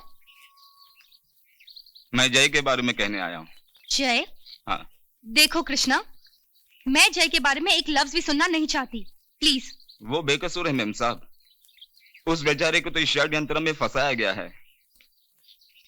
आपको ये सुनकर यकीन नहीं होगा कि इस षड्यंत्र के रचयिता आपके पापा खुद है। मेरे पापा? कहीं तुम्हारा दिमाग तो नहीं खराब हो गया है? भला मेरे पापा ऐसा क्यों करेंगे? मैम साहब, वो नहीं चाहते हैं कि मामूली सा मैकेनिक उनके घर का दामाद बन जाए। इसलिए उन्होंने लिली की मदद से जय के प्रति आपके दिल में नफरत की भावना पैदा कर दी, और ये काम होते ही लिली को खत्म करवा दिया और इसका इल्जाम जय के सर पर मंडवा दिया। कोई सबूत है तुम्हारे पास? सबूत और गवाह तो मैं खुद हूं मैम साहब। आपके पापा ने जय के खिलाफ गवाही देने के लिए हमें मजबूर कर दिया। तेरी गर्दन मैं काटूंगा। कोई बीच में नहीं आएगा।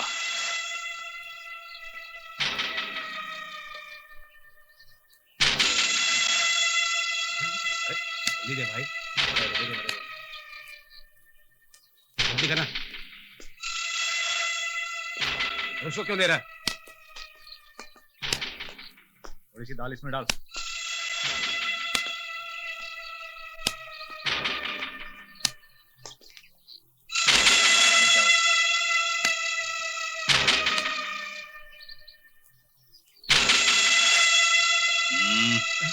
जा।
मम्मी, विशाखा दीदी आई हैं।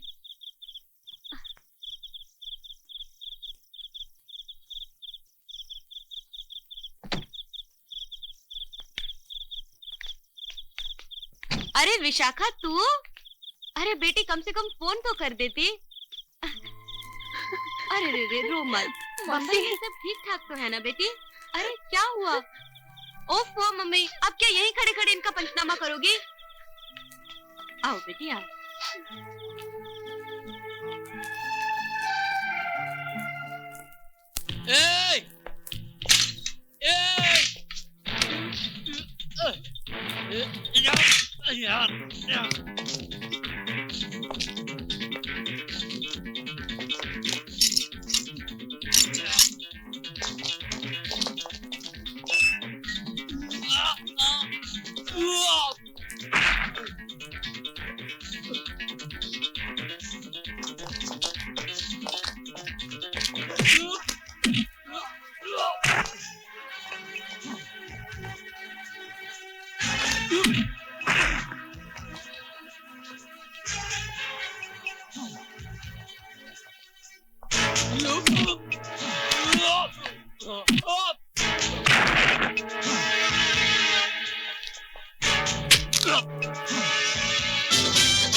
अरे भागो, अरे भागो।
ये रहा गुलाम।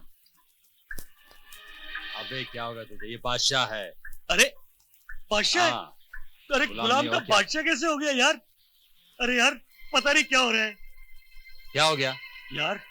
क्या बताऊं तुझे, मैं तुझे आज अपनी दिल की बात बताता हूँ। मुझे अंदर से डर सा लगने लगा है, घबराहट सी हो रही है, पता नहीं क्यों। डर? हाँ। कैसा डर? मुझे ऐसा लगता है कि कोई मौत का साया मेरे इर्द गिर्द घूम रहा है, कोई मुझे मारने वाला है, कहीं मैं मर ना जाऊं। अब तू ही सोचना, मैंने इतनी दौलत, इतनी कड़ी मेहनत से कमाई है, और ऐसी कमाई को ऐसी जगह छुपाया है कि किसी को भी पता नहीं चलेगा।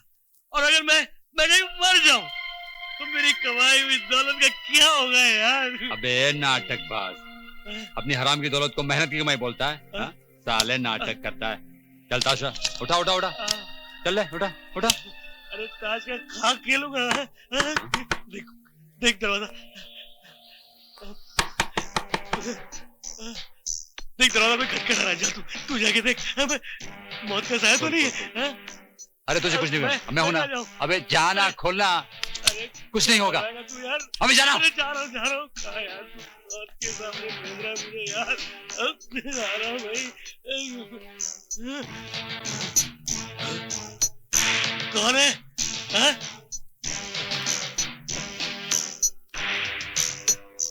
कोई दिख नहीं रहा यार, कोई दिख ही नहीं रहा यार। खोलना। खोलता हूँ।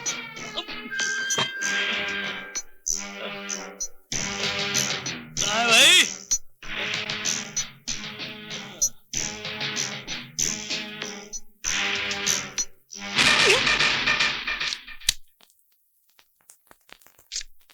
दांडेकर कहाँ चला गया?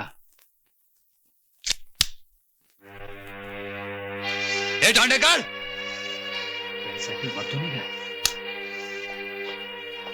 ए दांडेकर,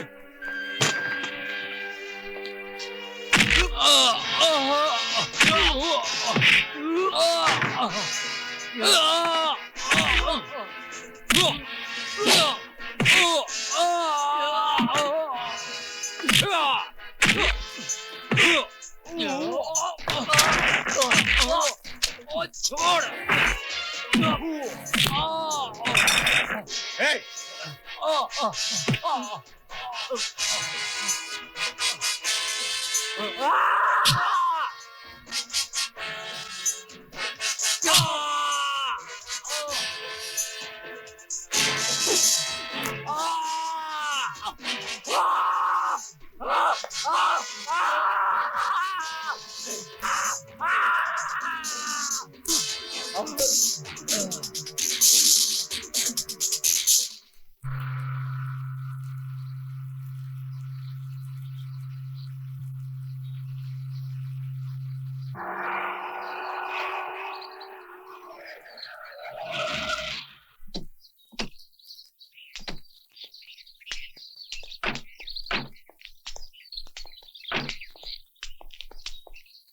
दांडेकर, युवा,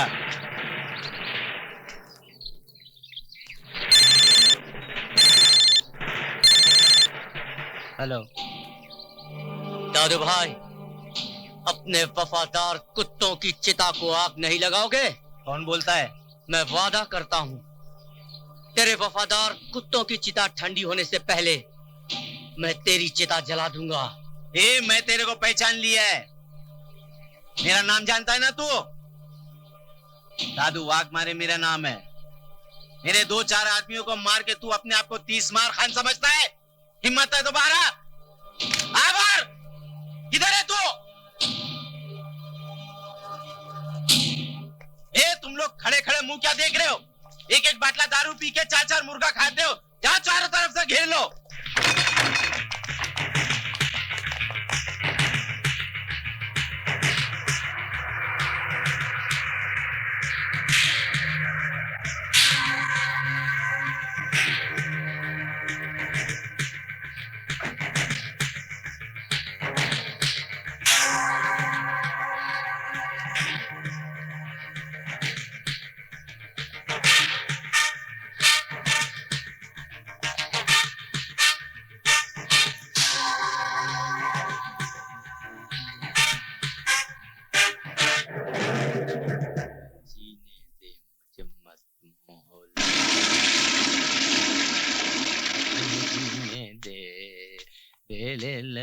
ला ला ला ला।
Oh!